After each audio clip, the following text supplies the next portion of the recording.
नमस्कार साथियों, मैं दीपक शुक्ला आप सभी का बहुत बहुत स्वागत करता हूं आपके अपने YouTube channel A to Z banking information पर। साथियों, आज के इस वीडियो में हम जानकारी देंगे कि अगर आप KCC स्कीम के माध्यम से 5 लाख रुपए तक का लोन प्राप्त करना चाहते हैं तो आपके पास कम से कम कितनी जमीन होना आवश्यक है। क्योंकि आप सभी को पता है, अभी तक KCC आपको रुपए 3 लाख तक मिलता था 4% की वार्षिक ब्याज पर। अभी जब इस बार फरवरी में वित्त मंत्री निर्मला सीतारमण जी ने बजट पेश किया तो उन्होंने ऐलान किया कि अब हम केसीसी की लिमिट को इंक्रीज कर रहे हैं। अब केसीसी लोन की जो लिमिट होगी वो रुपए 5 लाख तक आपको रुपए 4% की वार्षिक ब्याज पर उपलब्ध हो सकेगा। Kisan credit cards facilitate short-term loans for 7.7 crore farmers, fishermen and dairy farmers. The loan limit under modified interest subvention scheme will be enhanced from 3 lakh rupees to 5 lakh rupees. यानी जो लोन आप लोगों को अभी तक 3 लाख तक मिलता था 4% की ब्याज पर, वो अब आपको रुपए 5 लाख मिल जाएंगे 4% के वार्षिक ब्याज पर। तो लोग चाहते हैं कि हमारी केसीसी की लिमिट बढ़ जाए। जिनकी लिमिट अभी तक रुपए 3 लाख थी तो उनको 4% की वार्षिक ब्याज पर वो लोन मिलता था, अब उन्हें वही लोन 5 लाख तक मिल जाएगा उसी ब्याज दर पर। तो वो लोग चाहते हैं कि मेरी केसीसी की लिमिट इंक्रीज हो जाए, हमारी केसीसी की लिमिट बढ़ जाए। लेकिन उसके लिए कितनी जमीन आपके पास होना आवश्यक है, तो आपकी केसीसी की लिमिट रुपए 5 लाख हो जाएगी। आइए वीडियो में आगे बढ़ते हैं, आपको डिटेल से पूरी जानकारी देते हैं कि आपके पास कम से कम कितनी जमीन होना आवश्यक है ताकि आपको बैंक से रुपए 5 लाख तक का केसीसी लोन मिल सके।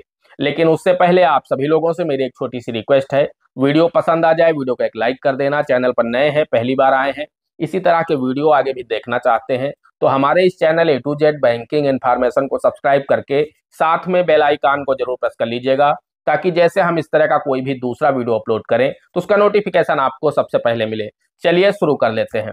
दोस्तों, ये डिपेंड करता है कि आपके खेत में बोई जाने वाली फसलों पर, यानी आपके खेत में आप लोग जो फसल बोते हैं उस पर निर्भर करता है कि आपको 3 लाख केसीसी लोन मिलेगा या 4 लाख मिलेगा या 5 लाख मिलेगा या 6 लाख मिलेगा।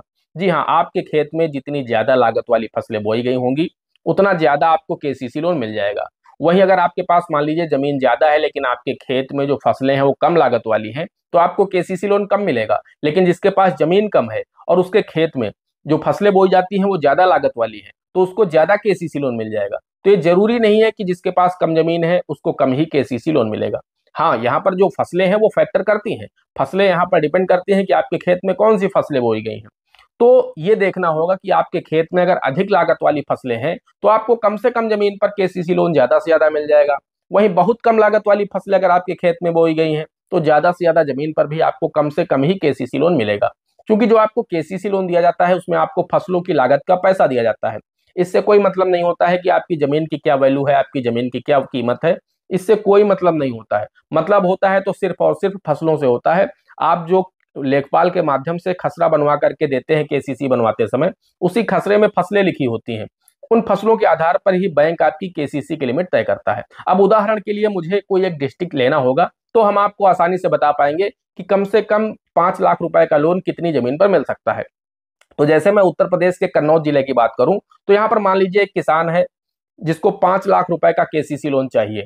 अब उसके पास कम से कम कितनी जमीन होनी चाहिए, तो दोस्तों हम आपको बताना चाहते हैं। मान लीजिए वो किसान है, उसके पास 1 हेक्टेयर भूमि है। 1 हेक्टेयर यानी एक बीघा, हमारे यहाँ जो 1 बीघा होता है वो 0.253 हेक्टेयर का होता है। तो 1 हेक्टेयर में 4 बीघे हो जाते हैं। तो 1 हेक्टेयर जमीन है उसके पास, यानी 4 बीघा उसके पास जमीन है। आपके यहाँ देख लीजिएगा, चूंकि कम ज्यादा जो बीघे की इकाई है वो जगह जगह पर बदलती रहती है, तो चूंकि हेक्टेयर की इकाई तो सभी जगह एक है, तो 1 हेक्टेयर जमीन है उसके पास में और वो आलू की फसल लगाता है।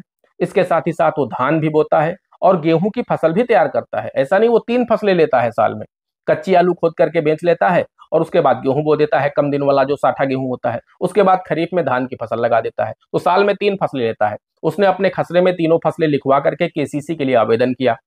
अब दोस्तों उसके पास जमीन 1 हेक्टेयर है। अब प्रति हेक्टेयर सरकार की तरफ से जो एक आंकड़ा जारी होता है प्रतिवर्ष, जो स्केल ऑफ फाइनेंस बोलते हैं जिसे, उसी के आधार पर उस जिले के सभी बैंकों को केसीसी लोन वितरित करना होता है।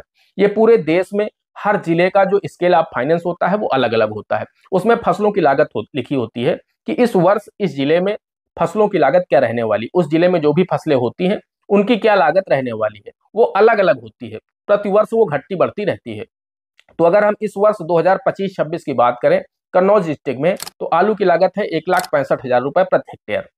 अगर हम धान की बात करें तो धान की लागत है 68,000 रुपए प्रति हेक्टेयर। गेहूं की बात करें तो गेहूं की भी लागत है 68,000 रुपए प्रति हेक्टेयर। इन तीनों को अगर हम जोड़ देते हैं तो लगभग 3,01,000 रुपए निकल करके सामने आते हैं। तो अगर इन तीनों फसलों के लिए उसे लागत दी जाएगी तो 3,01,000 हो गए। उसके बाद बैंक 10% देती है फसलों के रखरखाव के लिए। उसके बाद 20% देती है फसलों की भंडारण के लिए और घरेलू उपभोग के लिए। यानी जो किसान है जिसने सिर्फ और सिर्फ खेती किसानी पर निर्भर है, उसके घर का खर्च कैसे चलेगा जब तक उसकी फसल पककर तैयार नहीं होगी।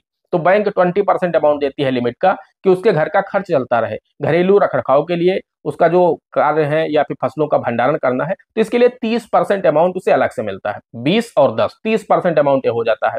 तो इन तीनों को जोड़ते हैं तो 3 लाख का 30% 90,000 हो जाता है। उसके बाद 2 से 3% बैंक यहाँ पर इंश्योरेंस का पैसा देती है। जो आपके खाते में PMFBY यानी फसल बीमा के चार्जेस लगते हैं, उसका पैसा बैंक अलग से देती है। तो ये लगभग 4 लाख रुपए हो जाते हैं। 3,01,000 ये थे, इसके साथ ही साथ 90,000 और हो गए, 3,91,000 हो गए। 6 से 8,000 रुपए आपको PMFBY का यानी जो इंश्योरेंस का मिलता है वो मिल जाएगा, तो 4 लाख रुपए हो गए। तो पहले साल जिस किसान के पास 4 बीघा जमीन यानी 1 हेक्टेयर जमीन है, उसको 4 लाख रुपए लोन मिल जाएगा बैंक से।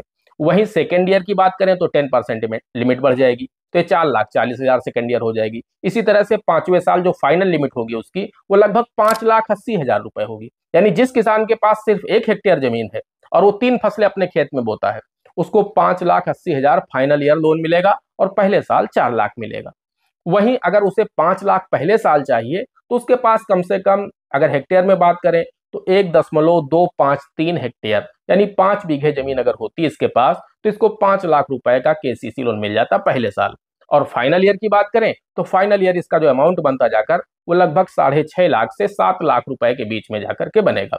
वही जो किसान सिर्फ 2 फसलें बोते हैं, मान लीजिए उनके खसरे में 3 फसलें नहीं, सिर्फ 2 फसलें हैं, धान है और आलू है, खरीफ सीजन में धान है, रबी सीजन में आलू है, तो फिर उसके लिए पहले साल के लिए कम से कम यहाँ पर 6 बीघा जमीन होनी चाहिए। अगर उसके पास 6 बीघा जमीन होगी, यानी लगभग होनी चाहिए जमीन उसके पास, अगर हम हेक्टेयर में बात करें तो 1.506 हेक्टेयर, 1.506 हेक्टेयर अगर जमीन उसके पास होगी, यानी लगभग 6 बीघा जमीन अगर उसके पास होगी, तो उसे 2 फसलों पर ही पहले साल 5 लाख रुपए का लोन मिल जाएगा। तो दोस्तों इस तरह से आप लोग अगर 5 लाख रुपए का लोन प्राप्त करना चाहते हैं, तो पहले तो आप ये देखिए कि आपके जिले में सबसे ज्यादा लागत वाली फसलें कौन सी हैं, आपके जिले का स्केल ऑफ फाइनेंस क्या है, किस आधार पर आपको फसलों की लागत का पैसा दिया जाता है, उसमें आप देख लीजिए। फिर जो ज्यादा लागत वाली फसलें होती हैं वो अपने खसरे में लिखवाइए। उसके बाद फिर बैंक में आप आवेदन करिए, तो आपको KCC लोन वहां पर रुपए 5 लाख मिल जाएगा। अगर आप लोग नहीं निकाल पा रहे हैं तो आप लोग हमें कमेंट करेंगे या इंस्टाग्राम पर हमें DM करेंगे, तो हम आपको बता देंगे। आप लोग हमें अपने जिले का स्केल ऑफ फाइनेंस, अपने जिले का नाम, अपने राज्य का नाम लिख करके भेजें और अपनी फसलों के नाम लिख करके भेजें, आप कौन सी फसलें बोते हैं, तो हम आपको निकाल करके बता देंगे कि आपके पास कितनी जमीन होनी चाहिए 5 लाख रुपए लोन के लिए। दोस्तों आशा करते हैं आपको वीडियो पसंद आया होगा। अगर वीडियो पसंद आया है तो एक लाइक कर देना। चैनल पर नए हैं, पहली बार आए हैं, इसी तरह के वीडियो आगे भी देखना चाहते हैं तो हमारे इस channel A to Z banking information को सब्सक्राइब करके साथ में बेल आइकन को जरूर प्रेस कर लीजिएगा, ताकि जैसे हम इस तरह का कोई भी दूसरा वीडियो अपलोड करें तो उसका नोटिफिकेशन आपको सबसे पहले मिले। दोस्तों आज के वीडियो में इतना ही, मिलते हैं अगले वीडियो में किसी अगले इंटरेस्टिंग टॉपिक के साथ। तब तक के लिए जय हिंद, जय भारत।